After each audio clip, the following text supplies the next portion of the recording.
Bab 411 Lembah Desain Ilahi 2 Daftar. Nama, Kaisar Tertinggi Pedang Penulis, Luan Si Kuangdao. Plus matikan mengatur ulang. Setelah dibahas oleh 9 sekte, berita tersebut dilaporkan ke Istana Suci Frost Misterius sesegera mungkin. Mereka hanya bisa menunggu dengan tenang untuk melihat apa yang terjadi selanjutnya. Itu di luar kendali 9 sekte. Setelah itu, beberapa orang berspekulasi bahwa alasan mengapa kedua Raja Iblis muncul di tepi Danau Cermin dan mengambil inisiatif untuk membuat keributan adalah karena mereka berusaha membuat Zuo Feifan, sang inspektur, muncul. Bisa dikatakan bahwa Dewa Istana Phoenix merencanakan semua ini untuk ditujukan pada Inspektur Istana Suci Embun Beku Misterius. Namun banyak orang yang tidak mengerti mengapa Istana Dewa Phoenix membidik Zuo Feifan. Selain itu, suku iblis biasa tidak dapat menanggung akibat dari pembunuhan Inspektur Istana Suci Embun Beku Misterius. Atau Dewa Suci Phoenix mengira bahwa ia memiliki kekuatan untuk melawan Dewa Perang Embun Beku Misterius wilayah utara. Jika ini masalahnya, maka Dewa Suci Phoenix yang agung seharusnya tidak menyerang Kaisar bela diri biasa. Semuanya adalah sebuah misteri. Karena kematian Zuo Feifan, konferensi pemeringkatan kelas sekte berskala besar harus ditunda tanpa batas waktu. Mereka hanya bisa menunggu penataan Istana Suci Embun Beku Misterius selanjutnya. Ketua semua sekte sibuk dalam berbagai urusan. Kematian Zuo Feifan telah membuat upaya banyak sekte sebelumnya menjadi sia-sia. Mereka harus bersiap sebelum pemeriksaan baru datang. Di saat yang genting ini, kemunculan kedua daftar tersebut telah membangkitkan antusiasme seluruh provinsi salju. Daftar pemimpin di Provinsi Salju. Daftar jenius tersembunyi di Provinsi Salju. Kedua daftar ini dikeluarkan oleh kekuatan misterius yang disebut Lembah Desain Ilahi.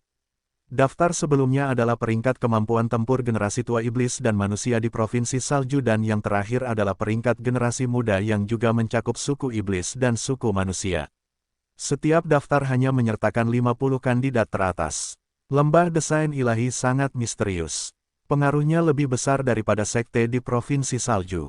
Ia memiliki cabang sendiri di puluhan negara bagian di seluruh wilayah utara, namun tidak pernah berpartisipasi dalam pertarungan antara suku manusia dan suku iblis. Bahkan hanya ada sedikit muridnya, dan tidak ada yang tahu keberadaan mereka. Tidak diketahui secara pasti apakah Lembah Desain Ilahi adalah suku manusia atau suku iblis. Nilai dan pentingnya kekuatan misterius ini tampaknya adalah bahwa ia akan merilis dua daftar ke negara bagian di wilayah utara pada interval yang berbeda. Itu adalah daftar superior dan daftar jenius tersembunyi di setiap negara bagian. Praktik ini berlanjut selama hampir 1000 tahun. Pada awalnya orang-orang menganggap daftar ini sebagai lelucon, kemudian mereka menjadi yakin sepenuhnya dan menganggap daftar ini sebagai ukuran paling otoritatif dari kekuatan tempur para atasan setiap negara. Daftar yang dirilis oleh Divine Design Valley ini telah melalui verifikasi yang tak terhitung jumlahnya dan terbukti sepenuhnya benar. Dalam banyak kasus, daftar ini bahkan mengenal orang-orang yang terdaftar lebih baik daripada dirinya sendiri. Ribuan tahun telah berlalu, dan hingga saat ini, tidak ada yang mempertanyakan otoritas kedua daftar tersebut. Di Provinsi Salju, Lembah Desain Ilahi belum memperbarui kedua daftar ini selama 3 tahun berturut-turut. Tidak disangka kedua daftar ini diperbarui dan dirilis secara bersamaan setelah berakhirnya Perang Mirror Lake. Selama beberapa hari, di tepi Danau Cermin, di dasar patung, Dewa Perang Embun Beku Misterius wilayah utara, yang tingginya 666 meter, di patung prajurit tersebut, dua daftar digantung. Tinggi, nama-nama total 100 orang ada di sana. Kemunculan kedua daftar tersebut telah menarik perhatian banyak orang. Hal ini juga memicu diskusi yang tak terhitung jumlahnya. Pasalnya, dibandingkan dengan daftar pada edisi sebelumnya, nama dan peringkat terkini pada daftar pemimpin Provinsi Salju dan daftar jenius tersembunyi Provinsi Salju terbaru telah mengalami perubahan yang sangat drastis. Dalam daftar pemimpin di Provinsi Salju, peringkat pertama awalnya adalah Lu Xiongfei, seorang tetua dari Akademi Tranquility. Sekarang telah digantikan oleh Dewa Suci Agung Phoenix dari suku iblis. Hasil seperti itu sesuai dengan prediksi banyak orang. Setelah Perang Mirror Lake, kekuatan Great Saint Deity Phoenix mengejutkan 9 set. Dia menggunakan bulu untuk membunuh Kaisar bela diri yang berjarak 5000 km. Kekuatannya melampaui kesadaran semua orang. Banyak orang berasumsi bahwa kekuatannya harus di atas Kaisar Iblis, jadi masuk akal jika dia melampaui Lu Xiongfei. Yang benar-benar mengejutkan adalah Raja Bela Diri yang serba bisa, Lu Xiongfei yang asli nomor 1 malah kehilangan posisi kedua. Dia digantikan oleh monster tua, Qi Qingshan dari Sekte Pencari Ilmu Pedang yang peringkat terbaiknya adalah nomor 38 dalam daftar pemimpin Provinsi Salju. Dia membuat 37 posisi berturut-turut. Kecepatan peningkatan seperti itu membuat semua orang tercengang. Lu Xiongfei berada di peringkat ketiga. Tempat keempat adalah Kepala Istana Dewa Iblis. Tempat kelima adalah Master Sekte Klan Kebangkitan yang bergantung. Tempat keenam adalah Master Sekolah Tranquility Academy saat ini. Tempat ketujuh milik kekuatan suku iblis lainnya, penguasa Aula Surga. Dia telah mencapai pencerahan sebagai Naga Banjir Hijau, dan dia menyebut dirinya Raja Naga Banjir Hijau. Kepala Sekte Pencari Ilmu Pedang, Raja Pedang, Li Jianyi berada di peringkat ke-8. Sisanya adalah kepala 9 sekte lainnya dan beberapa tetua terhormat yang terhormat. Raksasa lain dari Sekte Pencari Ilmu Pedang bernama Tang Folei juga masuk dalam daftar dan berhasil masuk ke dalam 20 besar. Di antara 50 atasan dalam daftar pemimpin Provinsi Salju, hanya 11 yang bukan dari 9 sekte, dan peringkat mereka adalah semuanya di bawah 30. Ini menunjukkan pentingnya warisan sekte terhadap kekuatan prajurit. Daftar pemimpin Provinsi Salju telah menarik perhatian banyak orang. Karena sebagian besar, ini mencerminkan perbandingan kemampuan tempur mutakhir dari 9 sekte di Provinsi Salju. Kali ini, Sekte Pencari Ilmu Pedang tidak diragukan lagi menjadi pemenang besar. Kebangkitan tiba-tiba Qi Qingshan membuat Sekte Pencari Ilmu Pedang tetap unggul dalam kemampuan tempur. Selain itu, kekuatan Sword in Ten King, Li Jianyi juga meroket. Dia membuat 6 posisi. Secara keseluruhan, kemampuan tempur Akademi Ketenangan dan Sekte Pencari Ilmu Pedang, penguasa di Provinsi Salju, sama-sama imbang, dan Sekte Pencari Ilmu Pedang bahkan sedikit menang. Pada saat yang sama, daftar jenius tersembunyi di Provinsi Salju menimbulkan beberapa kontroversi. Nomor 1 dalam daftar jenius tersembunyi tidak diragukan lagi adalah anak ajaib, Mu Tianyang. Pria arogan itu sekali lagi menduduki puncak daftar, dan dia mengerdilkan semua talenta muda di Provinsi Salju. Ini adalah posisi teratasnya yang kelima berturut-turut dalam daftar jenius tersembunyi. Banyak orang sangat yakin bahwa jika bukan karena usianya, Mu Tianyang akan terus masuk ke dalam 20 besar daftar pemimpin Provinsi Salju. Tempat kedua adalah Pangeran Suci, satu-satunya putra Raja Naga Banjir Hijau yang merupakan kepala Istana Langit. Dia adalah tuan muda suku iblis yang relatif rendah hati. Orang luar hanya mendengar namanya. Dia hanya mempunyai sedikit prestasi luar biasa. Dari segi popularitas, dia bahkan tidak bisa melampaui putra mahkota Istana Dewa Iblis, Master Void. Tak disangka dia bisa menduduki peringkat kedua. Master Void dari Demon God Palace berada di peringkat ketiga. Buddha kecil, Lei Tingchan berada di peringkat keempat. Takdir Putra Ilahi yang bangkit dan Orang Suci Takdir yang bangkit berada di peringkat kelima. Situasi ini jarang terjadi sebelumnya. Tampaknya Lembah Desain Ilahi sangat berhati-hati ketika menilai dua tuan muda klan peningkat ketergantungan sehingga membuat penilaian seperti itu.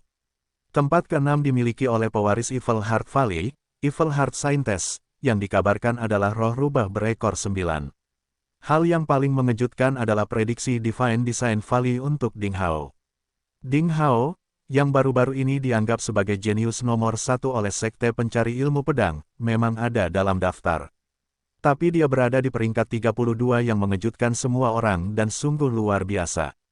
Ding Hao yang mengalahkan Raja Iblis Sapi Berkaki Satu hampir sendirian menjadi pusat perhatian dalam pertempuran Mirror Lake. Banyak orang awalnya mengira bahwa kekuatan tempur Ding Hao pada saat itu setidaknya bisa masuk peringkat 10 besar. Tidak disangka dia hanya berada di peringkat 32. Dia berada di belakang Buddha kecil dan Yuan Shengzong, dan dia bahkan berada di peringkat setelah Pedang Pembersih Hati, Feng Xingyue, Putra Suci Bintang Jatuh, Pedang Cantik, dan yang lainnya. Sungguh aneh. Namun, otoritas daftar Lembah Desain Ilahi membuat orang memilih untuk percaya. Tampaknya kelemahan Ding Hao adalah dia bukanlah seorang pejuang garis keturunan, sebaliknya dia hanyalah tubuh fana yang kinerja kurang baik dibandingkan murid garis keturunan dari semua sekte. Lembah Desain Ilahi berpikir bahwa potensinya terbatas, karena tubuh fana lebih rendah daripada tubuh perang garis keturunan. Setelah puluhan Grandmaster seni bela diri berulang kali merenung, mereka mencapai kesimpulan seperti itu. Memang benar, Meskipun Ding Hao telah menjadi pusat perhatian sejak debutnya, tidak pernah tersiar kabar bahwa dia memiliki badan perang garis keturunan. Meskipun dia sangat berbakat, dia memiliki tubuh fana yang tidak mengandung garis keturunan roh dan pada awalnya lebih rendah. Terlepas dari momentumnya saat ini, setelah 3 atau 4 tahun, ia akan tertinggal jauh dari yang lain karena kurangnya potensi. Untuk spekulasi seperti itu, Sekte Pencari Ilmu Pedang tidak memberikan penjelasan apapun. Ding Hao sendiri tidak memberikan tanggapan apapun. Lembah Desain Ilahi, astaga.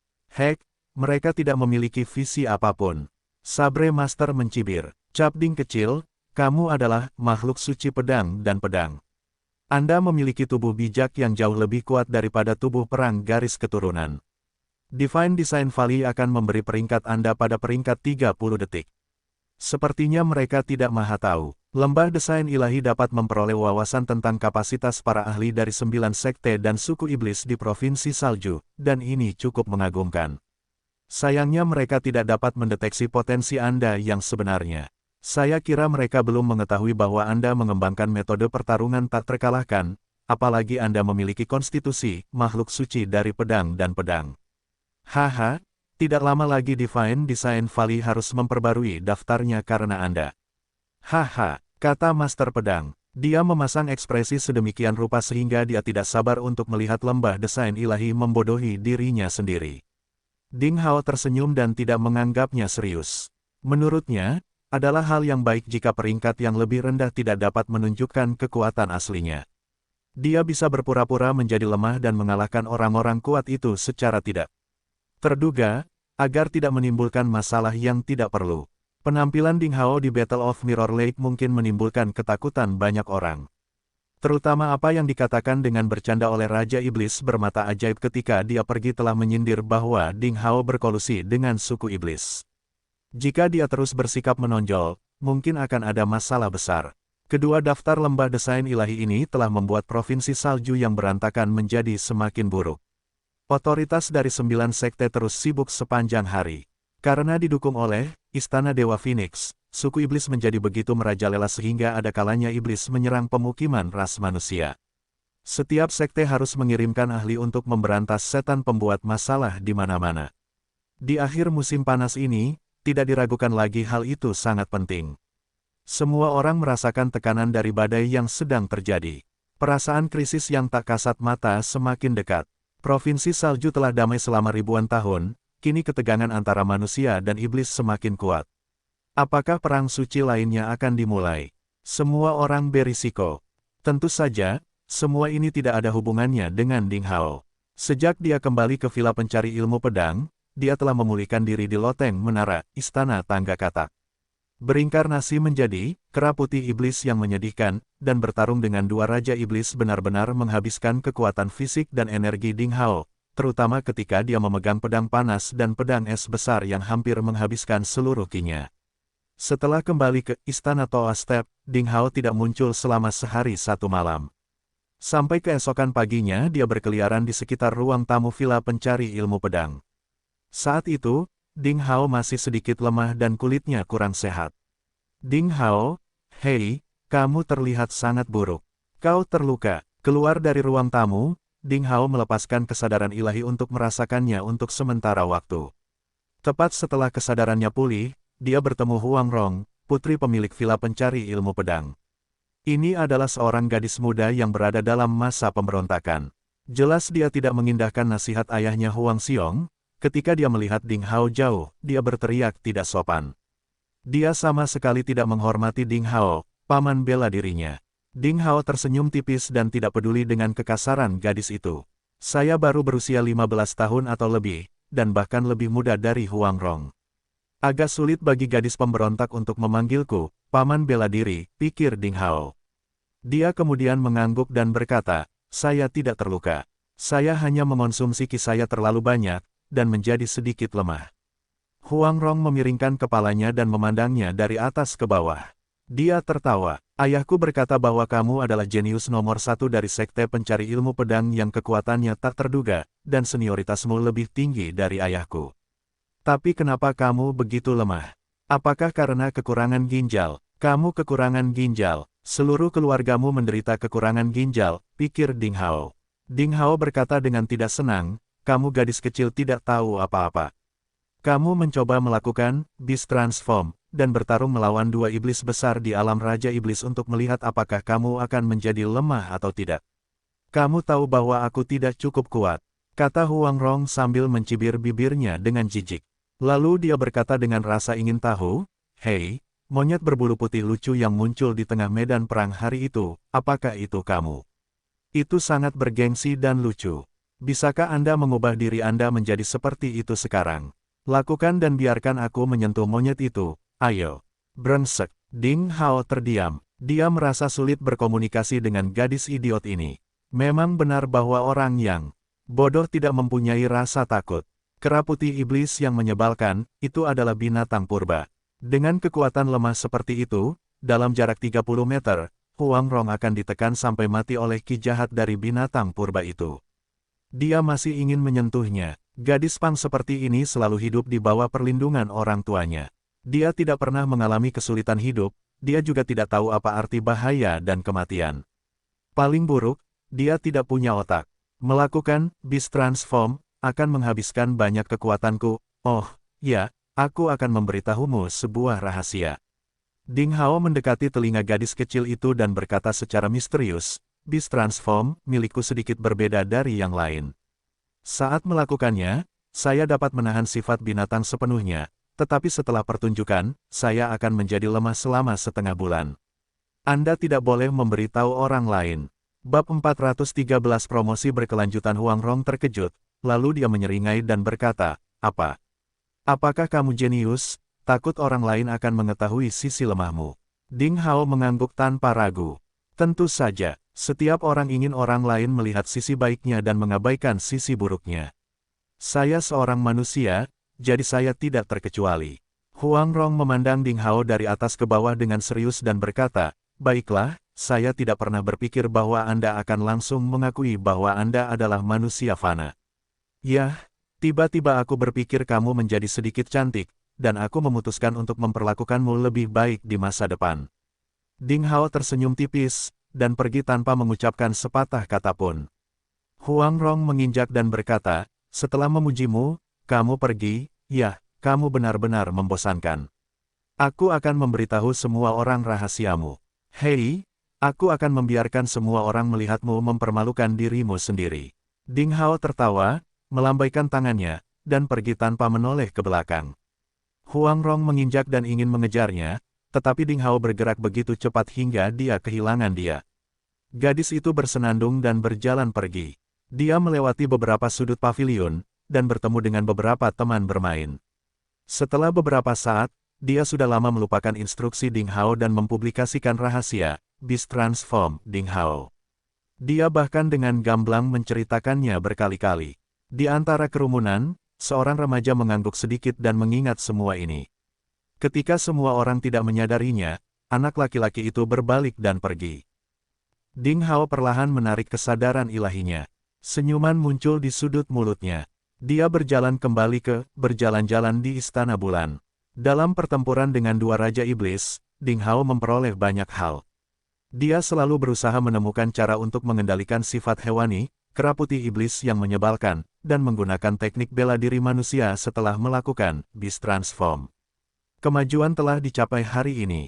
Dalam pertempuran Jinghu, dia pada dasarnya mencapai tujuan ini. Setelah inkarnasi dari kera putih iblis yang menyedihkan, Ding Hao tidak hanya memadatkan pedang panas dan pedang es yang panas, tetapi juga menggunakan ilmu pedang pusat pengejar petir dan pedang petir angin kuat dengan efek yang luar biasa. Namun, ini tidak cukup. Saya perlu terus memikirkannya sebelum saya dapat sepenuhnya menerapkan teknik bela diri lainnya dengan tubuh kera putih setan yang menyebalkan, seperti makhluk tak terkalahkan, kenaikan tahta, dan taktik pertempuran lainnya. Mungkin bahkan niat pedang dan niat pedang bisa dipamerkan. Ding Hao berpikir sambil merasa tidak puas. Dia sebenarnya memiliki beberapa keraguan dalam pertempuran ini. Kecuali Beast Transform yang terkenal, Ding Hao tidak menggunakan metode pertarungan tak terkalahkan, niat pedang, dan niat sabar. Meskipun sebelumnya, Kepala Li Jianyi mengingatkannya untuk melakukan yang terbaik, Ding Hao tidak ingin menunjukkan semua kartu trufnya sekaligus sebelum momen kritis. Selain itu, Ding Hao juga percaya bahwa para jenius muda dari sekte lain juga memiliki gerakan mematikan yang akan datang. Duduk bersila di ruang latihan, Ding Hao mulai berlatih. Dia perlahan-lahan menyalurkan Hell Ice Ki di dantian di bawah perut. Pada saat ini, benih Ki telah bersinar seperti bintang besar, terang dan mempesona.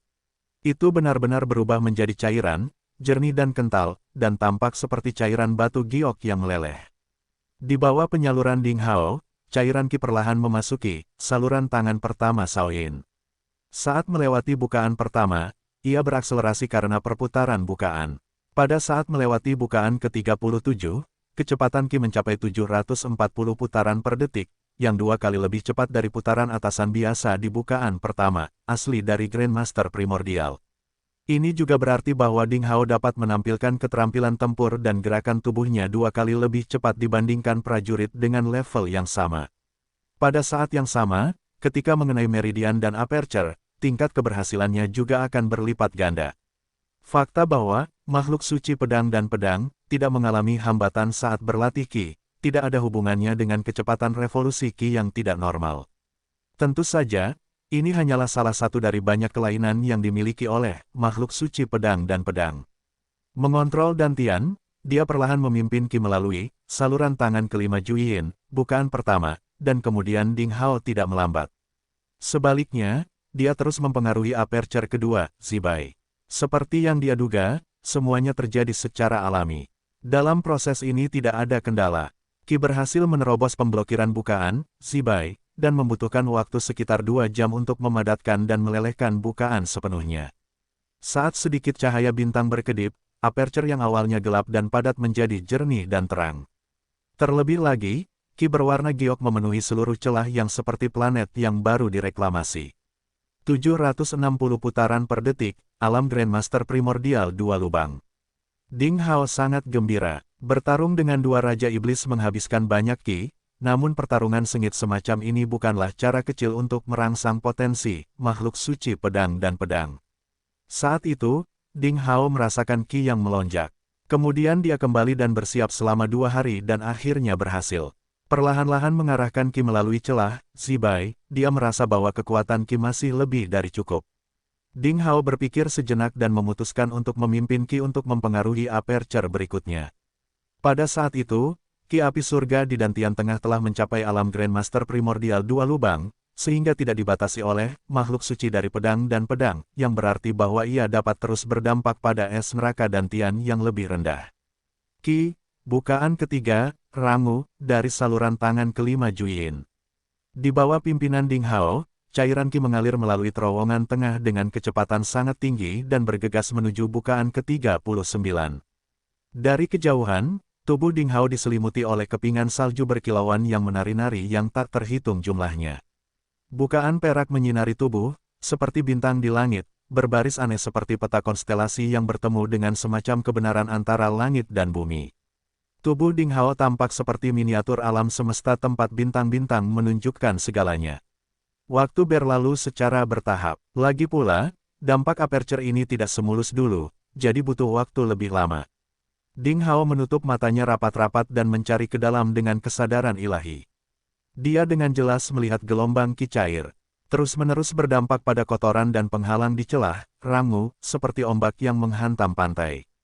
Liquid Ki membersihkan celah ini sedikit demi sedikit. Dilihat dari luar, cahaya perak terus-menerus meregang dan menyusut di tulang belikat Ding Hao, yang sangat aneh. Tidak tahu berapa lama, Ding Hao bergetar dan cairan Hell Ice Ki benar-benar menembus bukaan, Rangu. Cahaya bintang diproyeksikan dari aperture. Ada 1 bintang lagi di tubuh Ding Hao, membuat Ding Hao memiliki total 39 bintang. Hell Ice Ki, di ranah Grandmaster Primordial 3 lubang. Saya berhasil, Ding Hao berkata dan berdiri, tampak bahagia. Bab 414 Cincin Ular Hitam, rejeki nomplok itu adalah pertama kalinya dia mencoba mencapai 2 titik akupuntur secara berurutan. Untungnya, dia sudah cukup siap. Pertarungan dengan 2 Raja Iblis sangat menguntungkannya, karena ia memperoleh banyak pengalaman seni bela diri yang tidak mungkin didapat dari teori. Itu sebabnya dia bisa berhasil dalam 1 gerakan. Selanjutnya, mencapai stabilitas bertahap dalam kinerja. Ding Hao membuka matanya hanya untuk menemukan bahwa hari sudah hampir matahari terbenam tanpa menyadarinya.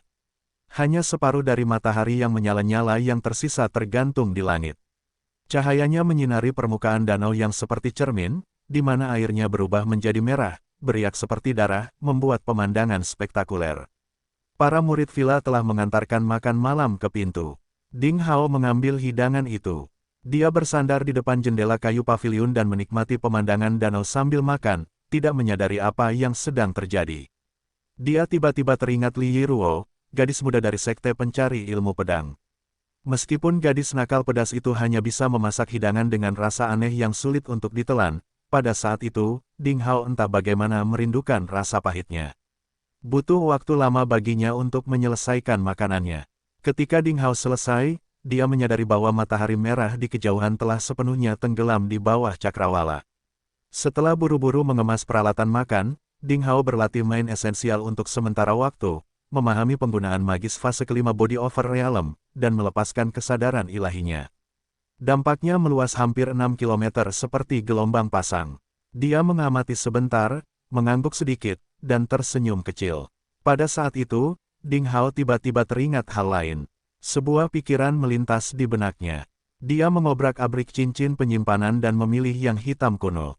Cincin penyimpanan itu berbentuk ular dengan garis sisik yang terlihat jelas. Ular itu melingkar membentuk lingkaran dengan mulut terbuka lebar dan taring mencuat. Permata hitam tak berkilau yang tidak diketahui dipasang di antara kedua taringnya, membuat cincin ini terlihat aneh. Dilihat dari bintik-bintik yang menempel di cincin itu pasti sudah ada di sana selama bertahun-tahun. Cincin ular itu diambil oleh Ding Hao dari mayat seseorang dari suku manusia ketika dia jatuh ke celah-celah gunung naga salju yang tertutup es. Untuk alasan yang tidak diketahui, banyak atasan dari suku iblis dan manusia mati di antara retakan yang tertutup es, termasuk burung phoenix yang tersegel. Ding Hao dan Evil Moon, satu orang dan satu kucing, mengambil cukup banyak harta karun dari sana. Sayangnya, banyak di antaranya yang tidak digunakan pada saat itu, terutama beberapa cincin penyimpanannya. Mengingat kekuatan batin Ding Hao pada saat itu, mustahil untuk membukanya. Ding Hao menghitung cincin penyimpanan yang dia temukan. Totalnya ada 9, karena dia memiliki kekuatan spiritual yang diperoleh dari berlatih main esensial dan mencapai fase kelima Body Over Realm. Master Sabre dan Master Pedang menyarankan agar dia mencoba membuka cincin terbawah. Dari 9 cincin, cincin ular hitam. Saya harap ada hal-hal baik di dalamnya. Ding Hao perlahan memanggil kekuatan batinnya dan mendobrak batasan cincin ular hitam sedikit demi sedikit. Pemilik cincin ular hitam pastilah seorang tokoh raksasa di wilayah utara. Jangankan proses pengecoran cincin itu sendiri yang sangat rumit, pembatasan di dalam cincin itu masih sangat kuat setelah pelapukan bertahun-tahun. Ding Hao hanya berhasil membobolnya sedikit, kemudian kesadaran ilahinya hilang, seolah-olah tenggelam ke lautan yang tak terduga. Ding Hao harus mencoba menguraikan formasi pembatasan mini sedikit demi sedikit, dan menghapusnya dalam urutan yang benar. Jika dipatahkan secara paksa, ruang penyimpanan internal cincin itu akan langsung rusak, dan berbagai harta karun di dalamnya akan hilang ke ruang yang tidak diketahui. Cukup menarik, pembentukan cincin ini dilakukan dengan mengadopsi teknik zaman dahulu kala. Jangan khawatir, aku akan memberitahumu apa yang harus dilakukan. Master Pedang mendengus dan mulai menginstruksikan Ding Hao dengan bangga. Sementara itu, Sabre Master menutup mulutnya rapat-rapat. Dia tidak terbiasa dengan hal ini, jadi dia hanya diam saja untuk menghindari ejekan dari Master Pedang. Di bawah bimbingan Master Pedang, Ding Hao dengan hati-hati menggunakan kesadaran surgawinya, terkadang seringan halus, terkadang padat seperti gunung Tai. Setengah jam berlalu, tiba-tiba, cincin ular hitam, yang tadinya merupakan benda mati, meledak menjadi api hitam yang menyilaukan seolah menjadi hidup. Cincin itu berkilau, dan dari kepala ular itu, cahaya merah samar menyinari matanya. Ding Hao, jika bukan dengan kesadaran surgawinya yang akut, mungkin akan salah mengira itu sebagai ilusi. Asal-usul cincin ular hitam ini jelas tidak sederhana. Saat Ding Hao tenggelam ke dalam ruang dalam cincin menggunakan kesadaran ilahi, apa yang dilihatnya mengejutkannya. Ruangan itu setidaknya 10 kali lebih besar jika dibandingkan dengan cincin buatan Ding Hao. Hal pertama yang menarik perhatiannya adalah 5 tumpukan spinel hitam bercahaya yang tertumpuk rapi di sudut, masing-masing mewakili salah satu dari 5 elemen, emas, kayu, air, api, dan tanah.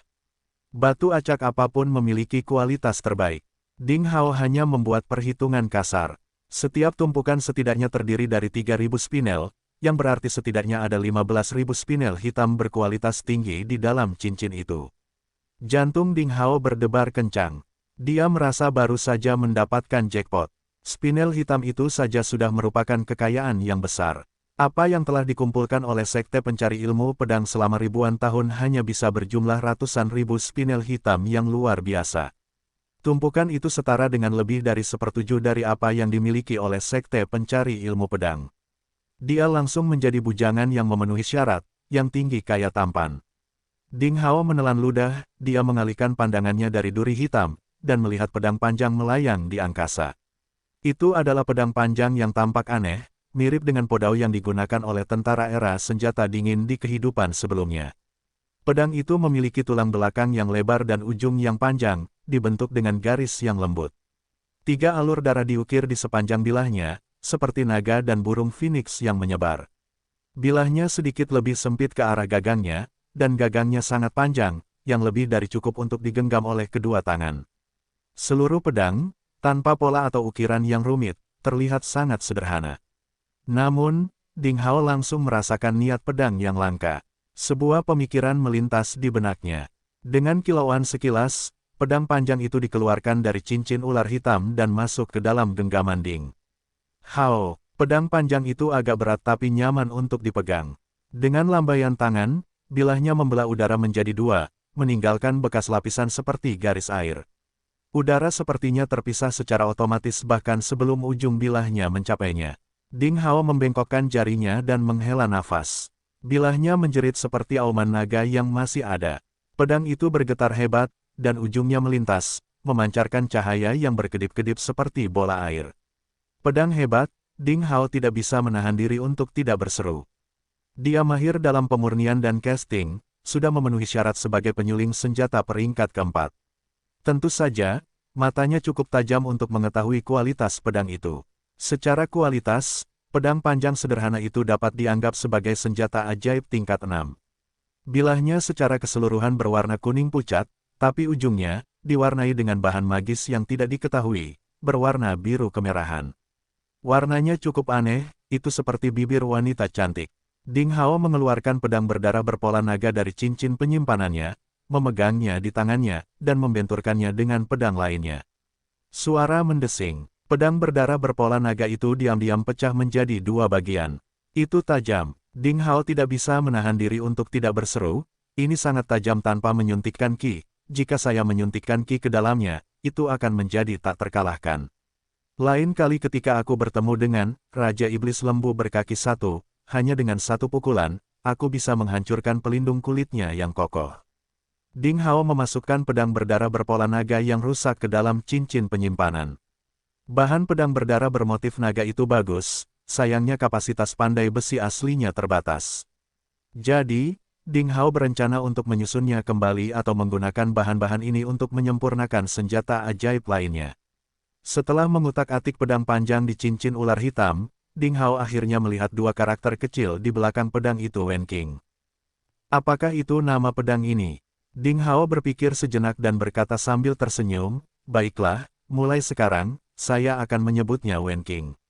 Pedang Wen Qing, nama baik. Setelah memasukkan Wen Qing sabar ke dalam cincin penyimpanannya, Ding Hao melepaskan kesadaran ilahi ke dalam cincin ular hitam dan terus membersihkan penyimpanan. Selain kristal hitam dan Wen Qing sabre, ada beberapa buku rahasia dengan berbagai tingkatan. Di antaranya, ada teknik pedang Wen Qing, yang menarik perhatian Ding Hao. Dia mengeluarkannya dan membacanya dengan cermat. Hah, buku ini cukup menarik. Saber Master yang pendiam yang akhirnya menemukan kesempatan untuk memamerkan kemampuannya berkata dengan tergesa-gesa, teknik pedang tahap lanjutan bumi bahkan memiliki ruang untuk perbaikan. Setelah ditingkatkan, kekuatannya sebanding dengan teknik pedang peringkat surgawi. Little Capding, kamu membutuhkan teknik pedang biasa. Anda bisa mempraktekkannya terlebih dahulu. Buku ini seharusnya cukup bagi Anda sebelum Anda berpromosi menjadi Grandmaster hebat. Ding Hao menganggukkan kepalanya. Tampaknya penguasa cincin ular hitam adalah ahli pedang yang sangat kuat. Dia tidak mungkin menjadi orang biasa.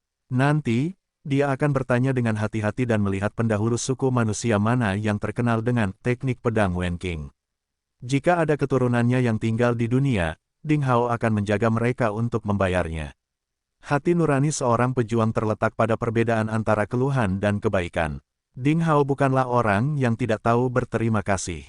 Setelah mengambil keputusan, tanpa gangguan apapun, dia segera memasuki kondisi halus dan membaca teknik pedang Wen Qing dengan cermat.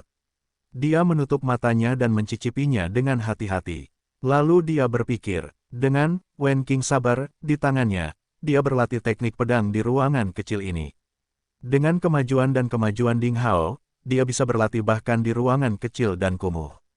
Dia tidak menyalurkan ki-nya. Dengan lampu pedang, dia selesai melakukan teknik pedang Wen Qing dalam sekejap mata. Ini layak menjadi teknik pedang tingkat lanjut tingkat bumi yang kekuatannya beberapa kali lebih tinggi daripada Gale Lightning Sabre, pikir Ding Hao. Pada saat Ding Hao melakukan rangkaian teknik pedang ini untuk kedua kalinya, dia telah mengintegrasikannya secara menyeluruh. Lampu pedang itu stabil, tenang, cepat, ilahi, dan tak terduga seperti cahaya yang mengalir. Pada akhirnya, dia diselimuti oleh cahaya pedang. Di bawah sinar bulan, dia tampak seperti bola salju kristal yang berguling-guling. Dengan lapisan gelombang udara yang tersebar, kekuatan ki yang terlihat menyapu langit seperti pisau. Ini sudah sangat tajam tanpa menyalurkan ki. Jika Heaven Fire Ki melengkapinya, itu tidak akan terkalahkan, pikir Ding Hao. Ding Hao sangat puas dengan rangkaian teknik pedang ini. Malamnya, Ding Hao telah mencoba memahami rangkaian teknik pedang ini, dan kemudian dia mengeluarkan beberapa permata hitam kelas tertinggi dari cincin ular hitam tanpa ragu-ragu. Dia menyalurkan ki-nya untuk mengonsumsi ki besar yang terkandung dalam permata untuk mengganti hilangnya ki yang dikonsumsi selama pertempuran Danau Cermin. Malam yang panjang berlalu dengan cepat dengan Ding Hao berlatih dengan rajin dan kesepian. Dalam 2 hari berikutnya, Ding Hao mengasingkan diri karena rajin memurnikan dan berkultivasi. Dia mencerna dengan penuh semangat apa yang dia pelajari hari ini. Pertarungan dengan kedua Raja Iblis ini sangat mempengaruhinya. Setelah melihat metode bertarung dan keterampilan bertarung dari master muda top lainnya di Provinsi Salju, Ding Hao memperoleh banyak hal. Selain itu, dia perlu menangkap mereka secara perlahan dan mengintegrasikannya ke dalam gaya bertarungnya. Terutama dia perlu belajar dari pertarungan antara Mu Tianyang dan Raja Iblis Elang Emas. Ketika Mu Tianyang menghunus pedangnya, itu membuat langit bertaburan bintang. Mu Tianyang memiliki ilmu pedang yang luar biasa halus dan ki yang tak terduga. Meski dalam sepersekian detik, kedua atasan itu memindahkan medan perang ke langit. Orang lain mungkin tidak menyadarinya, tetapi Ding Hao mengamatinya dengan sangat cermat dari awal hingga akhir. Ini adalah pertama kalinya dia melihat Mu Tianyang bertarung dengan seluruh kekuatannya. Perasaan Ding Hao hanya dalam 3 kata. Tidak ada tandingannya. Dengan kekuatannya saat ini, bahkan jika dia memainkan semua kartu trufnya, dia bukanlah tandingan Mu Tianyang. Itu bagus. Masih ada 1 tahun lagi. Setelah 1 tahun, di puncak beku, Mu Tianyang, Anda akan tahu bahwa Anda memiliki harga diri, dan saya juga punya alasan untuk bertahan.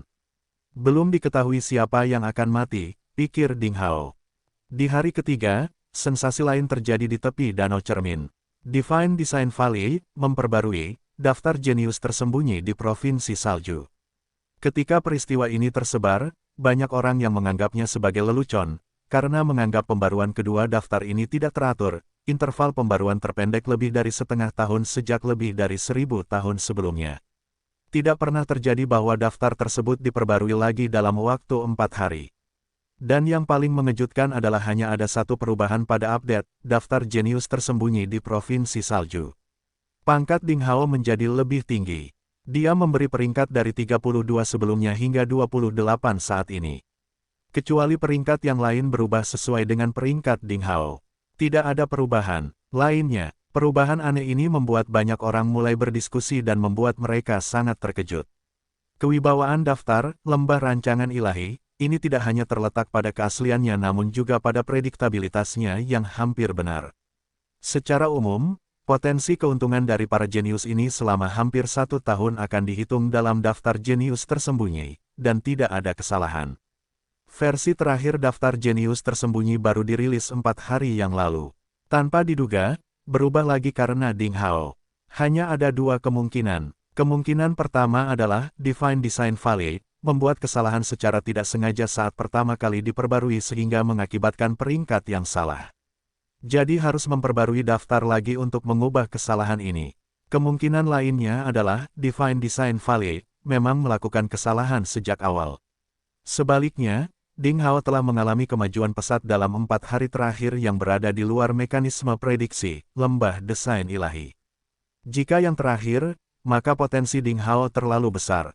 Setelah beberapa perdebatan, semakin banyak orang yang cenderung mempercayai kemungkinan pertama. Bagaimanapun juga, lembah desain ilahi bukanlah sesuatu yang bersifat ilahi, dan mustahil untuk tidak pernah salah. Masuk akal jika sesekali melakukan satu atau dua kesalahan. Namun, yang tidak diantisipasi semua orang adalah segalanya tidak berakhir di situ. Pada hari ke-7, Divine Design Valley memperbarui daftar jenius tersembunyi di Provinsi Salju lagi, dan satu-satunya perubahan kali ini juga tentang Ding Hao. Dia memberi peringkat dari 28 ke 20 saat ini, dan peringkat lainnya berubah sesuai dengan peringkat Ding Hao. Pada saat ini, 9 sekte dan kekuatan suku manusia lainnya sedang membicarakan hal itu dengan hangat. Dua perubahan berturut-turut bisa menunjukkan terlalu banyak hal. Kebenaran menjadi semakin tidak jelas.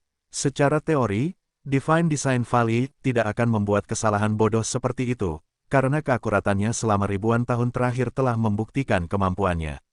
Tetapi mengapa peringkat Ding Hao, seorang pemuda di bawah usia 16 tahun, terus berubah? Mungkinkah memang ada seseorang di dunia ini yang berada di luar prediksinya? Itu terjadi di suatu tempat yang misterius. Itu diselimuti cahaya perak dan kabut tak berujung. Tampaknya seperti ruang misterius yang tidak dapat ditemukan dimanapun. Langit berbintang tampak dekat, namun terkadang terasa jauh. Bintang-bintang berkelap-kelip dengan ritme yang aneh, dan 3 putaran besar yang terhubung satu sama lain berputar ke arah yang berbeda, dengan kecepatan dan frekuensi yang berbeda. Kombinasi perputaran ketiga putaran besar ini tampak seperti lingkaran takdir. Ketiga lingkaran ini sangat aneh, dan masing-masing memiliki warna yang berbeda. Ketika mereka berputar, mereka tampak seperti 3 planet besar dengan planet yang lebih besar berisi planet yang lebih kecil. Ada sekelompok lampu samar yang melayang ke atas dan ke bawah.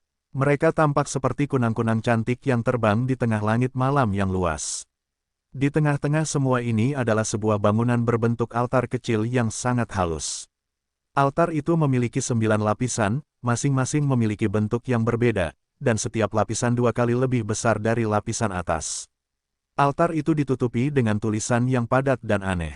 Setiap lapisan altar berputar dengan frekuensi berbeda. Semua prasasti bersinar. Dengan perputaran altar, prasasti pada 9 lapisan tersebut digabungkan menjadi isi yang berbeda. Setiap prasasti berkedip-kedip di kehampaan seolah-olah mereka hidup. Lebih dari 50 sosok berjubah putih duduk di tanah bersila, dikelilingi oleh 3 lapis bangunan berbentuk lingkaran yang menjulang di kabut tak berujung. Seseorang merekam prasasti yang muncul di udara dengan wajah bermandikan keringat, seseorang menggunakan sempoa emas dengan cepat untuk menghitung, dan seseorang menatap kelompok lampu yang melayang di lingkaran dan menyanyikan sesuatu. Di bagian terjauh dari ruang misterius ini, di atas 3 bantal seputih salju, ada 3 lelaki tua suci dengan rambut abu-abu dan janggut abu-abu. Tidak tahu berapa lama, ketiga lelaki tua itu menghela nafas bersama dan membuka mata. Apakah ada kesalahan? Master Desain Ilahi, yang duduk di tengah berpikir sambil mengerutkan kening. Master Desain Bumi, di sebelah kanan penuh dengan kebingungan, mengatakan, karena Ding Hao biasa, kami, Lembah Desain Ilahi, telah mengubah daftar jenius tersembunyi 3 kali berturut-turut yang merusak reputasi kami.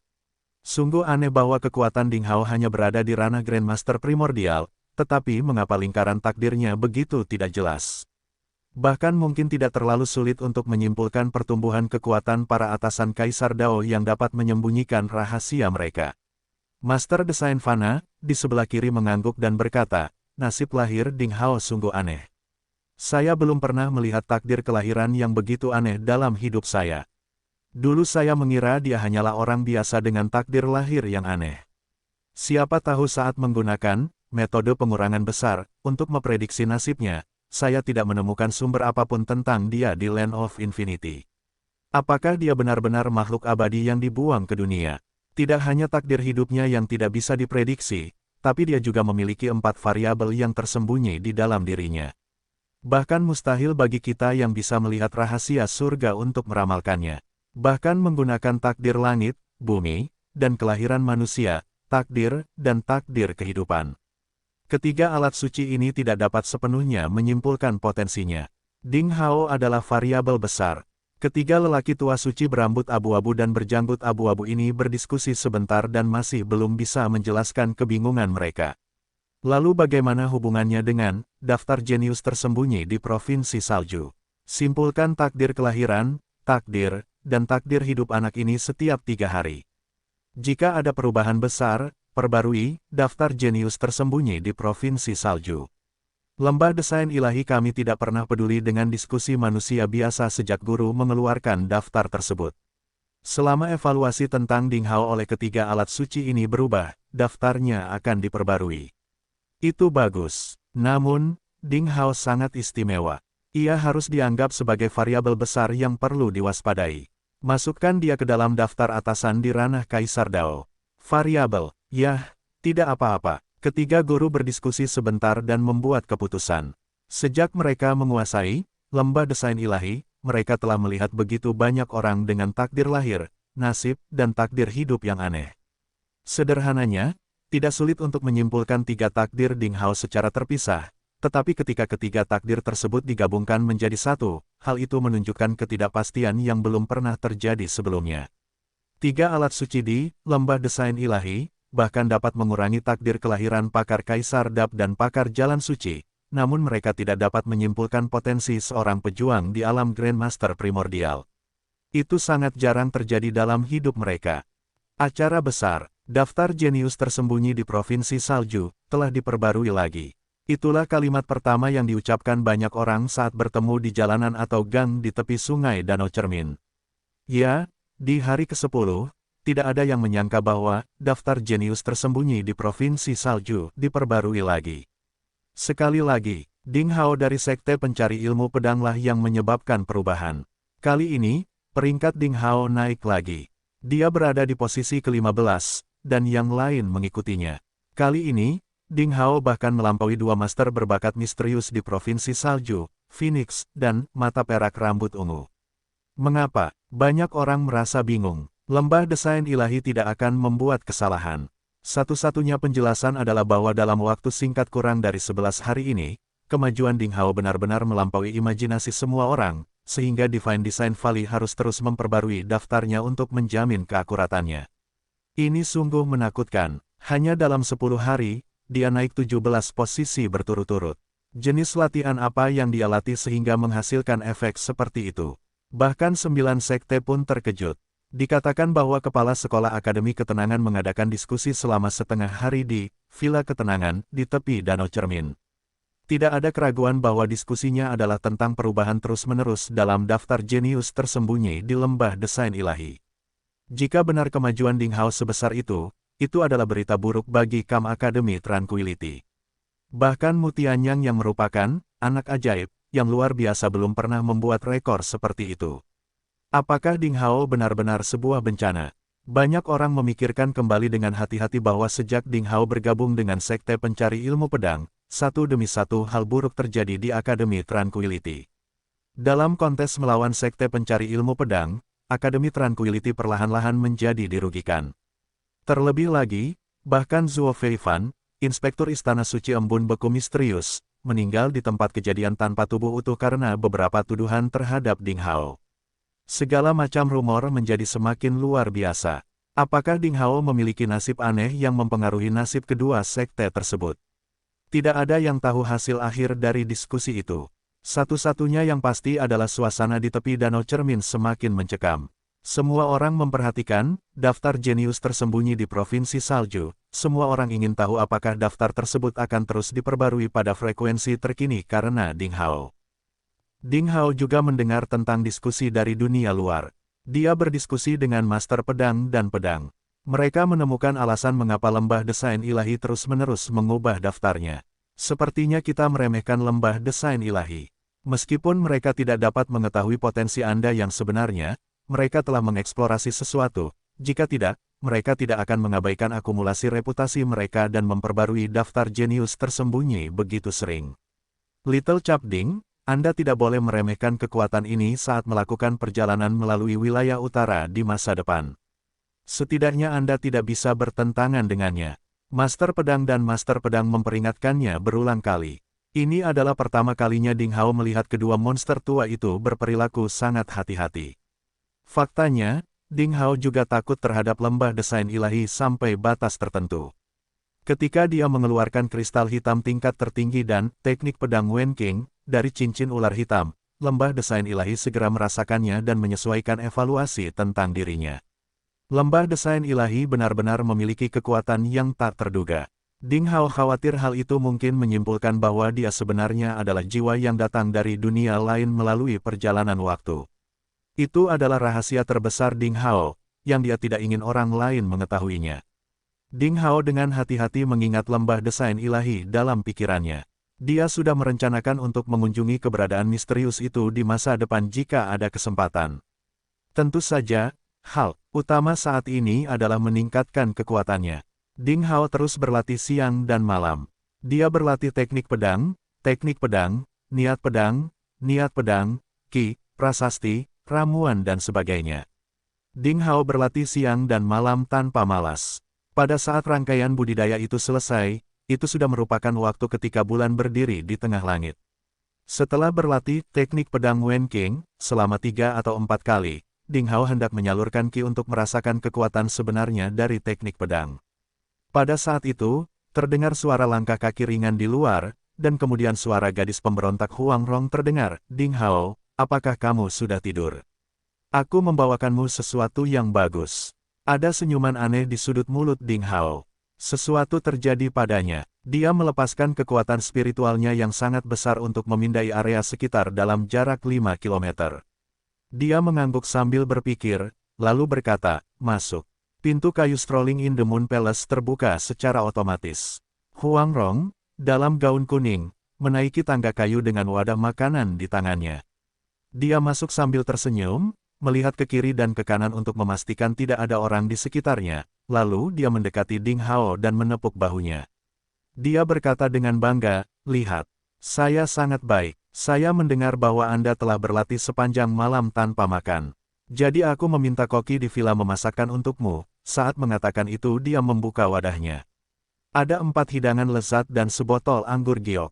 Dia melanjutkan, lihat, semuanya sudah saya persiapkan. Makan saja. Ding Hao menempatkan Wen King Sabre di cincin penyimpanan. Dia menunjuk ke peralatan makan yang berantakan di dekat jendela dan berkata sambil tersenyum, sebenarnya, saya sudah makan. Sudah. Kebetulan sekali, Huang Rong berkata dengan senyum canggung dan melanjutkan, itu tidak masalah. Mereka bisa menyajikan Anda sebagai camilan tengah malam. Sudah 8 jam sejak waktu makan malam. Lihat, bulan sedang tinggi sekali, hei, kamu tidak mau menyelamatkan mukaku. Bukan itu yang dilakukan seorang teman. Kalau begitu, aku akan menyelamatkan mukamu, kata Ding Hao dan mengangguk. Lalu dia mengeluarkan semua piring yang ada di wadahnya dan tiba-tiba bertanya sambil tersenyum, tapi, kapan kita menjadi teman? Secara teoritis, kamu harus memanggilku, paman bela diri. Kamu sangat timpang. Huang Rong berkata sambil memalingkan hidungnya ke arah Ding Hao dan berkata, kamu lebih muda dariku. Jangan berpura-pura sebagai paman bela diri. Kita harus saling menyapa sebagai teman sejawat. Itu akan menjadi harmonis. Lihatlah indahnya cahaya bulan. Membosankan tinggal di rumah. Mengapa tidak pergi ke danau dan menikmati bulan sambil minum dan makan camilan tengah malam?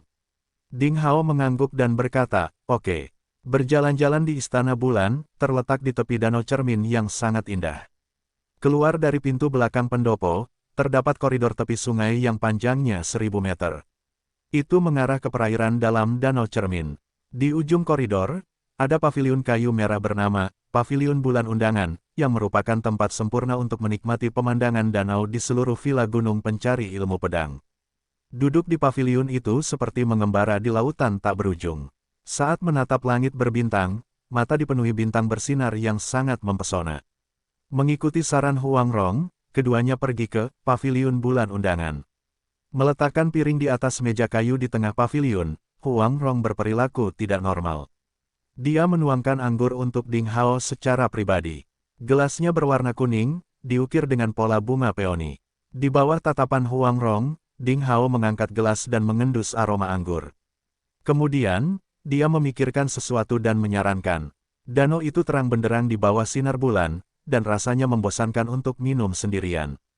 Bagaimana kalau minum bersama? Huang Rong mengangguk dan berkata dengan penuh semangat, "Oke, oke."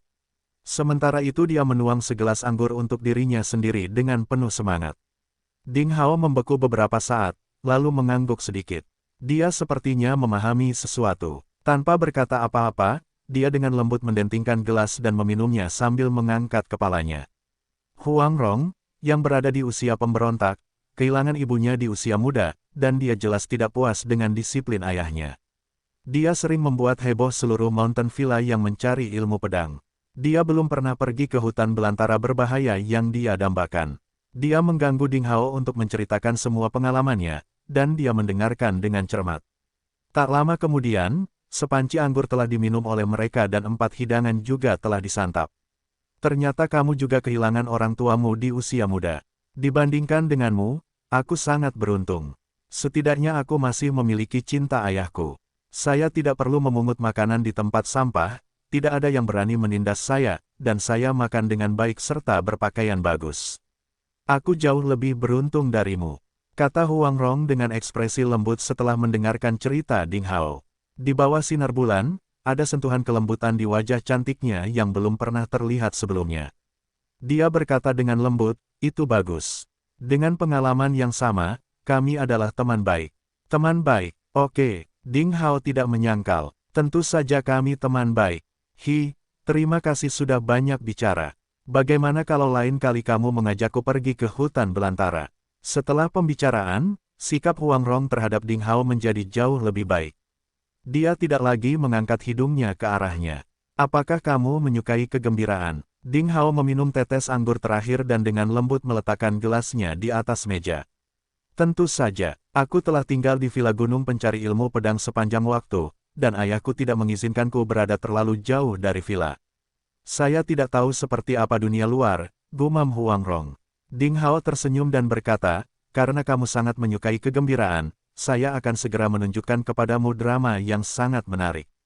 Mata Huang Rong berbinar dan dia berkata, pertunjukan apa? Maukah kamu membawaku ke hutan belantara? Wah, bagus sekali. Teman baik, karena kamu adalah jenius nomor 1 dari sekte pencari ilmu pedang dengan kekuatan besar, kamu bisa terbang dalam angin, bukan?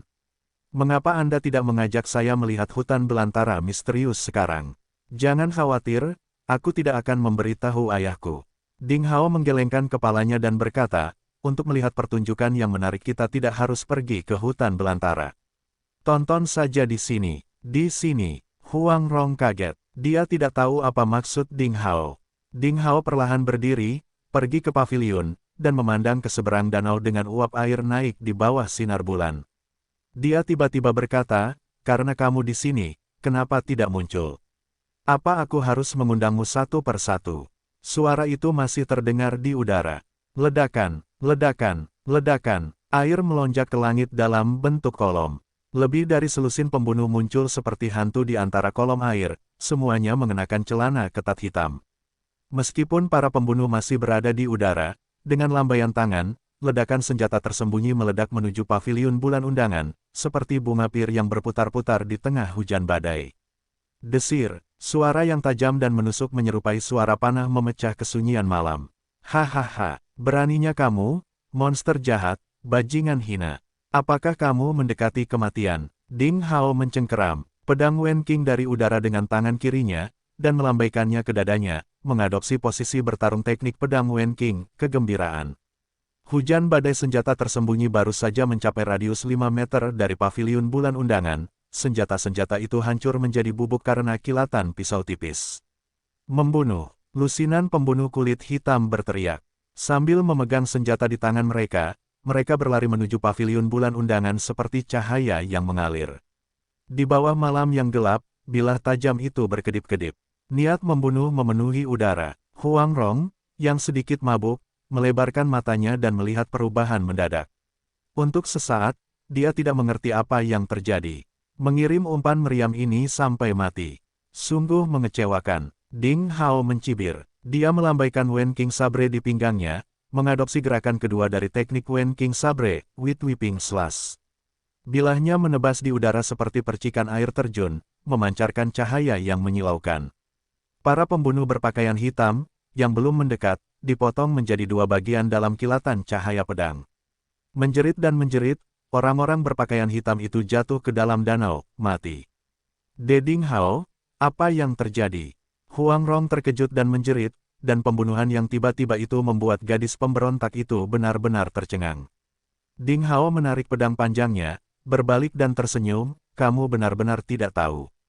Huang Rong, tampak bingung, berkata dengan kaget dan marah, mengetahui apa? Apa yang sedang terjadi? Dia berjuang untuk berdiri, tapi tiba-tiba merasa pusing tanpa alasan. Tubuhnya sangat lemah sehingga dia tidak bisa berdiri. Dia berteriak, apa yang terjadi? Mengapa? Apa yang telah kamu lakukan padaku?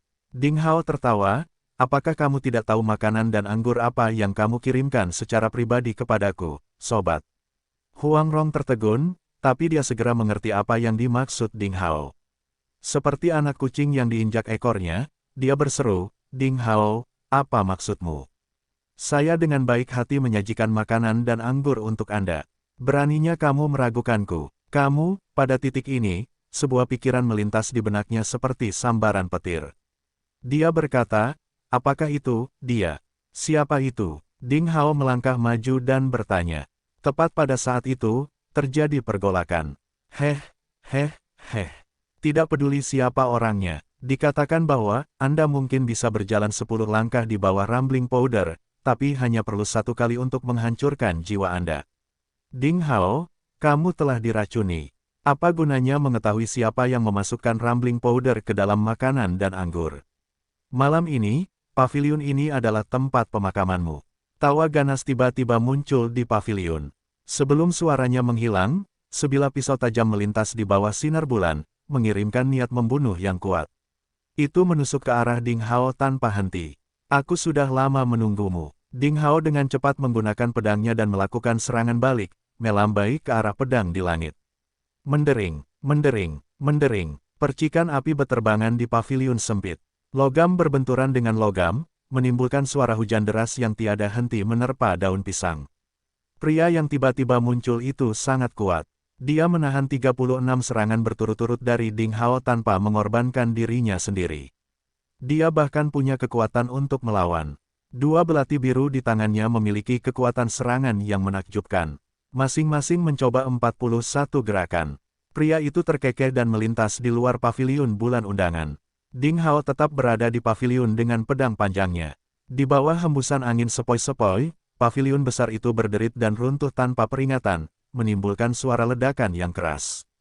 Rangka kayu dan kubahnya dipotong menjadi potongan-potongan rapi oleh teknik pedang Wen King Ding Hao, dan jatuh ke dalam danau yang besar. Hanya bagian paviliun yang tersisa, yang kini hampir sejajar dengan permukaan air. Ding Hao dan Huang Rong berdiri di platform paviliun kecil ini. Udara malam sedingin air es. Di bawah sinar bulan, uap keputihan meresap di udara, dengan sedikit kelembapan. Dengan kekuatanmu, bagaimana kamu bisa gagal mengendalikan energi pisaumu? Pria misterius itu berdiri di void 6 meter di atas air, mengenakan syal hitam, setengah menyeringai. Sepertinya Rumbling Powder sudah mulai bekerja di tubuhmu. Ding Hao meletakkan pisau panjang itu di dadanya dan mencibir, apakah berhasil? Anda akan tahu jika Anda datang. Apa gunanya menggertak? Apakah kamu pikir aku akan tertipu oleh hal itu? Yakinlah, saya akan menunggu sampai ki Anda benar-benar dikonsumsi oleh racun Rumbling Powder. Meskipun Anda waspada, sayang sekali Anda terlambat menyadarinya. Sekarang, Anda telah memperhatikan bahwa ki di tubuh Anda secara bertahap memudar, bukan? Dan kamu telah kehilangan kendali atas tubuhmu. Pria bertopeng dengan syal hitam itu bercanda. Kamu benar-benar berpikir bisa membodohiku dengan trik murahan ini. Ding Hao mencibir. Semuanya seperti yang saya harapkan. Alasan kenapa aku mengambil makanan dan anggur hanya untuk memancingmu keluar, monster jahat. Mengapa repot-repot menggertak saat mati? Pria bertopeng hitam itu mendengus. Ding Hao mencibir dalam diam dan tidak memulai serangan. Siapa kamu? Kamu? Huang Rong sepertinya menyadari bahwa dia telah menjadi bidak. Dia berteriak kaget dan marah pada pria bertopeng hitam itu. Beraninya kamu memanfaatkanku. Tahukah kamu siapa saya? Ayahku tidak akan melepaskanmu. Bodoh sekali. Pria bertopeng hitam memandang Huang Rong dengan jijik, dan berkata, saya bahkan berani membunuh Ding Hao. Apa peduliku dengan ayahmu sialan itu? Coba pikirkan bagaimana Anda bisa bertahan hidup terlebih dahulu. Kamu juga akan mati malam ini. Kamu, Huang Rong sangat marah dan hendak bersumpah. Tiba-tiba cahaya dingin melintas, seperti sabit kematian. Dia ingin menghindarinya, tapi tubuhnya terlalu lemah untuk bergerak. Cahaya dingin yang tajam hendak menggorok lehernya. Pada saat ini, seberkas cahaya pedang berkedip-kedip. Denting, cahaya dingin telah dihilangkan. Terima kasih, Ding. Huang Rong hendak mengucapkan terima kasih ketika serangkaian suara tajam meledak dari langit. Cahaya pedang melintas ke arahnya seolah-olah bintang-bintang berjatuhan di atasnya. Dia tidak bisa menahan perasaan tercekik seperti dia tenggelam dalam badai logam ini. Pada saat kritis ini, Ding Hao bergeser ke samping dan muncul di hadapannya. Bentrokan, pedang Wen Qing berkedip di tangan Ding Hao, menangkis pedang dingin itu. Gerakan yang tampaknya lambat ternyata cepat. Percikan api berceceran, dan suara benturan logam terus berlanjut. Entah bagaimana, pada saat ini, Huang Rong tiba-tiba merasakan rasa aman yang belum pernah terjadi sebelumnya. Punggung Ding Hao lebar dan lurus, berdiri di hadapannya seperti gunung yang tidak akan pernah runtuh, menghalangi semua kecelakaan dan krisis. Menyerang seorang wanita yang kehilangan kekuatan tempurnya adalah tindakanmu, kata Ding Hao. Pedang panjang di tangannya tidak melambat sedikit pun, ujungnya berputar dan berputar seperti bunga mekar, menjentikkan semua senjata tersembunyi yang terbang di atasnya. Selama aku bisa membunuhmu, reputasiku tidak berarti apa-apa. Pria bertopeng hitam itu mencibir. Dia terus mengubah posisi dalam kehampaan, menciptakan badai senjata tersembunyi yang mengamuk. Ding Hao berhenti bicara. Pedang Wen Qing bergetar dengan kecepatan tinggi, menjentikkan senjata tersembunyi yang ditembakkan ke arahnya. Dia tidak menggunakan ki, tetapi hanya mengandalkan kekuatan fisik untuk bertahan, yang membutuhkan mata tajam dan reaksi cepat. Senjata tersembunyi menyerbu langit seperti hujan lebat. Satu kesalahan perhitungan kecil, satu gerakan, lebih cepat atau lebih lambat bahkan hanya sedetik, akan memasukkan pedang panjang ke senjata tersembunyi. Mengapa kamu tidak merangsang ki? Apakah benih ki di tubuhmu mulai pecah? Tawa mengejek pria bertopeng hitam terdengar di semua sisi. Ding Hao, apakah kamu mengulur waktu? Sayang sekali, saya sudah menyiapkan formasi mantra penyembunyi nafas, dan saya dapat meyakinkan Anda bahwa tidak ada yang berani menyelamatkan Anda selama 30 menit ke depan. Ding Hao mencibir. Dan kamu, mengapa kamu tidak berani melakukan pertarungan jarak dekat? Anda masih khawatir Rambling Powder gagal berfungsi bukan? Apakah kamu sedang mengujiku? Barang-barang anak-anak yang Anda sebut senjata tersembunyi bukanlah ancaman bagi saya. Pengecut, pulanglah ke ibumu. Beraninya kamu membunuhku. Aku merasa malu padamu. Pria bertopeng hitam itu menyeringai dan tidak berbicara lagi. Ia terus mengubah posisi tubuhnya dan terus menembakkan berbagai senjata tersembunyi tanpa henti. Selain itu, hampir semua senjata tersembunyinya ditembakkan ke arah Huang Rong, yang membuat pertahanan Ding Hao menjadi lebih sulit. Setelah upaya yang gagal untuk membunuh mereka dalam pertempuran jarak dekat, pria berkulit hitam tidak mau mengambil risiko sedikitpun. Dia sangat takut dengan kemampuan tempur jarak dekat Ding Hao dan tidak ingin mengambil risiko. Ini adalah saat yang kritis. Mereka saling menguji kesabaran satu sama lain. Meskipun setiap menit dan detik sangat berharga bagi keduanya, tidak ada yang percaya diri untuk membunuh satu sama lain dengan satu pukulan, membuat konfrontasi tersebut menjadi sebuah kontes psikologis. Orang yang mampu menahan tekanan yang memuncak akan menjadi orang yang tertawa terakhir. Membunuh. 15 menit kemudian, pria bertopeng hitam itu akhirnya kehilangan kesabarannya. Dia tiba-tiba berbalik dan melemparkan dirinya ke arah Ding Hao. Sabar berandis untuk cinta, Ding Hao berteriak, matanya bersinar dengan cahaya ilahi. Ini adalah langkah pembunuhan dalam teknik pedang Wen Qing. Pada saat ini, Ding Hao bertarung tanpa syarat. Dengan penyaluran ki, pedang panjang di tangannya tiba-tiba berkobar dengan api emas. Kobaran apinya menembus kegelapan malam, terpantul di danau dengan cahaya yang menyilaukan. Seluruh tubuh Ding Hao menunjukkan momentum yang tajam dan tak tertandingi. Di bawah cahaya, nyala pedang melonjak. Itu hampir menghancurkan kekosongan. Sinar pedang yang panas pecah dari bilahnya. Dalam sepersekian detik, ia menebas bayangan yang datang. Puff! Bayangan hitam itu hanya punya waktu untuk menangkis tusukan yang akan datang dengan sepasang belati. Di bawah dampak langsung, dia terkena pancaran pedang. Dia langsung tersandung ke belakang, menghadap ke atas, darah muncrat dari mulutnya seperti anak panah. Hebat, setelah menyaksikan ini, Huang Rong, yang hatinya ada di mulutnya, akhirnya merasa lega. Ini adalah respons umum manusia. Ding Hao juga sedikit lega. Namun pada saat ini, perubahan mendadak yang tidak diduga oleh siapapun terjadi. Suara mendesing, suara samar, seperti kertas sobek, terdengar dari dalam air. Kewaspadaan muncul di Ding Hao. Sebelum dia sempat bereaksi, cahaya dingin muncul dari papan kayu di bawah kakinya, langsung melepaskan niat membunuh yang telah lama tersembunyi.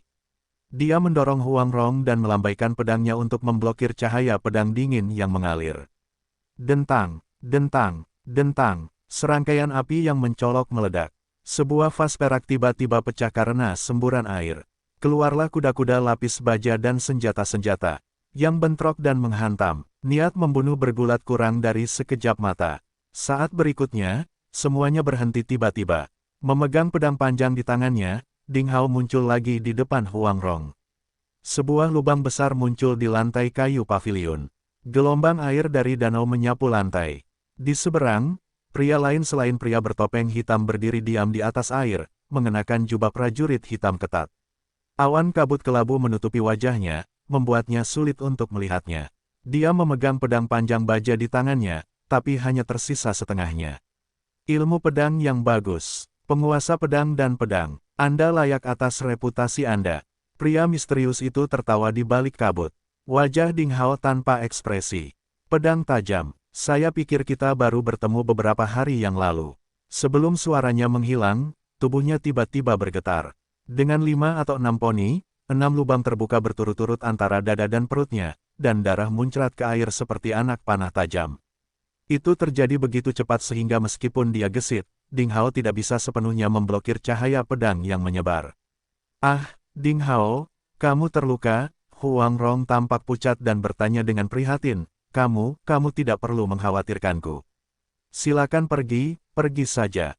Saya tertipu untuk membawa Anda ke dalam bahaya, pergilah. Aku tidak menyalahkanmu. Ding Hao tidak berbicara tetapi perlahan mengatur napasnya. Darah mengucur dari lukanya, menetes ke lantai pavilion, membentuk genangan, lalu menetes ke dalam danau. Meninggalkan, dia tidak bisa pergi, hahaha. Pria bertopeng hitam itu tertawa terbahak-bahak dan berkata, gadis kecil, kami semua harus berterima kasih. Jika Anda tidak memberitahukan bahwa Ding Hao masih dalam masa pemulihan dari Beast Transform, kami tidak akan memiliki kesempatan. Haha, tentu saja, kami juga berhutang budi padamu karena telah membantu kami membuat Ding Hao meminum rambling powder. Haha, wajah Huang Rong tiba-tiba berubah pucat.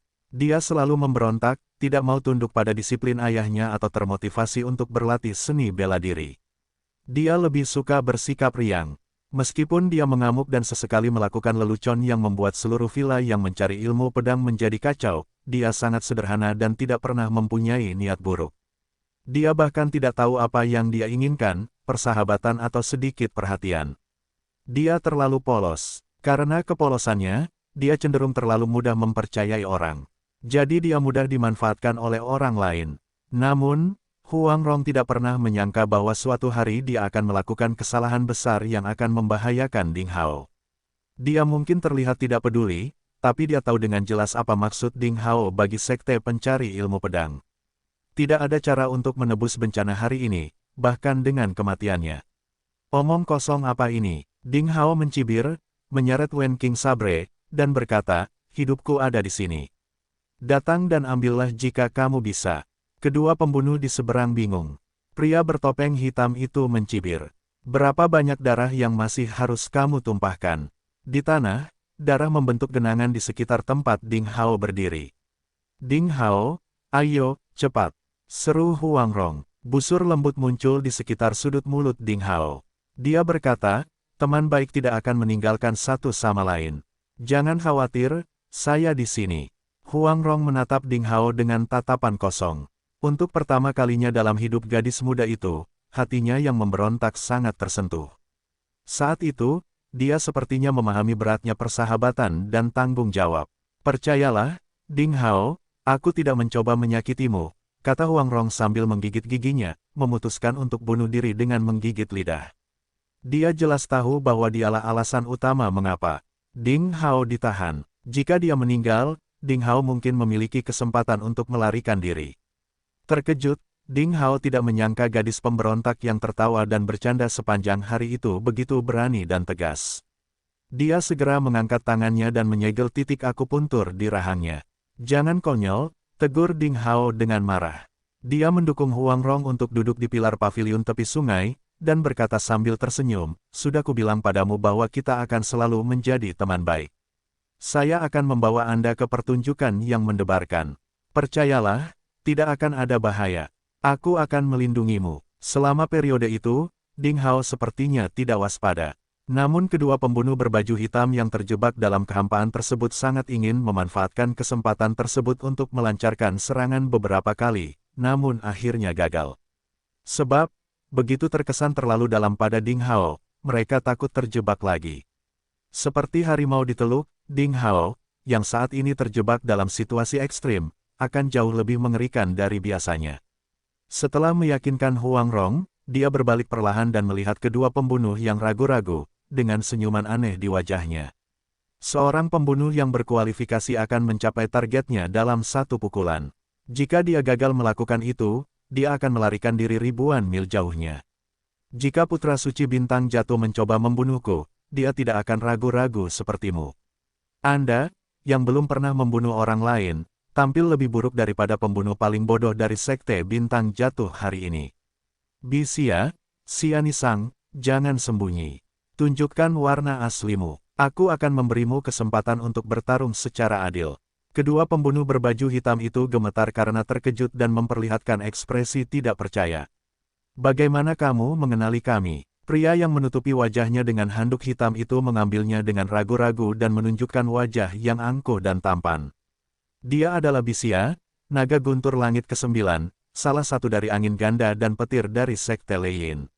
Orang lain yang wajahnya tertutup kabut tebal tentu saja adalah Xianisang, gadis iblis angin surga.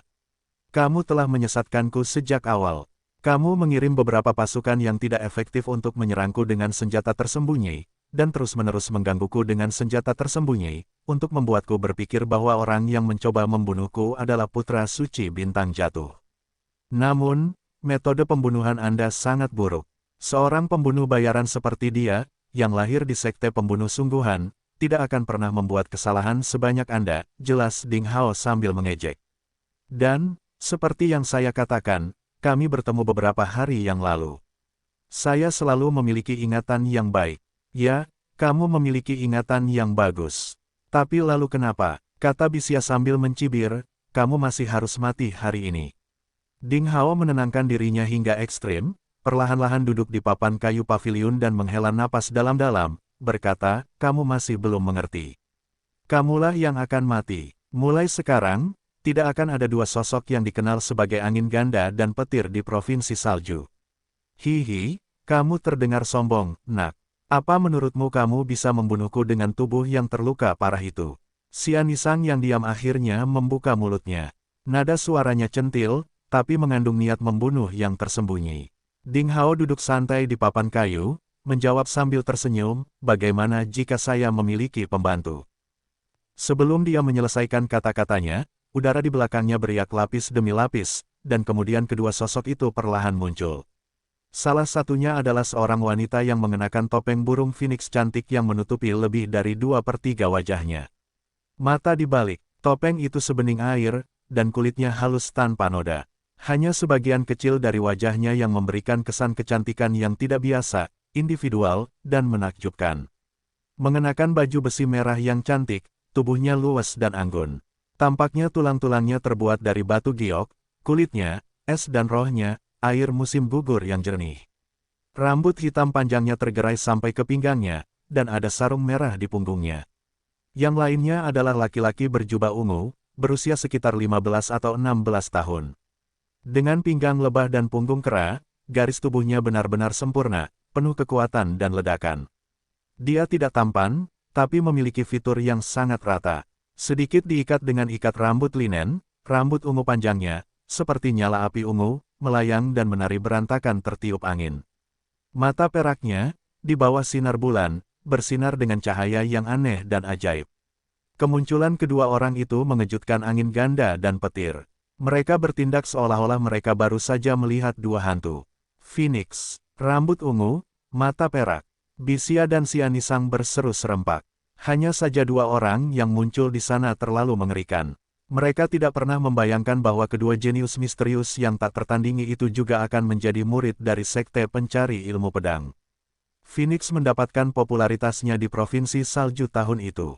Dalam waktu kurang dari setahun, ia telah menorehkan prestasi gemilang yang membuatnya dianggap sebagai seorang jenius yang tak kalah dengan tokoh-tokoh terkemuka dari 9 sekte besar.